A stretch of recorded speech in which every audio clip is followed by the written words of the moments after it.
how did Blackhawk come about? Blackhawk, I was a huge fan of the Blackhawk comic for a long time. And DC, when Quality Comics, the publisher of Blackhawks back in the 1940s and 50s, when shut down, as did most comic book companies at the time.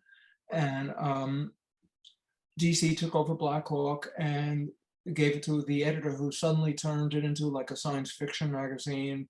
They were fighting aliens, all sorts of stuff that I really, really hated.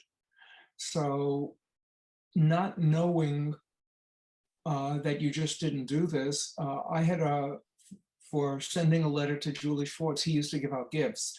And one of the gift he sent to me was a copy of a Gardner Fox Adam Strange script. So I knew what a script looked like based on what I had gotten. And I just sat down and wrote my own script. Oh, man. And I sent it in to the editor and never heard a word, like Stephen King to me. Later, that editor left, and the new editor, Dick Giordano, got his desk, and Dick had been the editor at Charlton Comics, and he's a very, very good artist as well. And Dick opened his desk and saw this envelope that was never opened. It was a large envelope that was never opened by the previous editor. And he opened it and he saw it was the script by me. This was like a year later. And he called me based on my phone number was there and said, did I still want him to read it?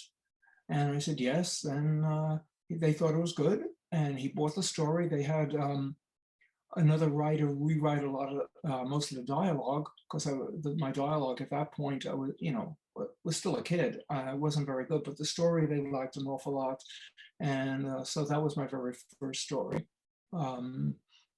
first sale. Within a week or so, I then sold a mystery story to House of Mystery. That one I dialogued, and as opposed to write the story for it. And so within a short time, I had both the story that I did the story of and another one that I did the dialogue on.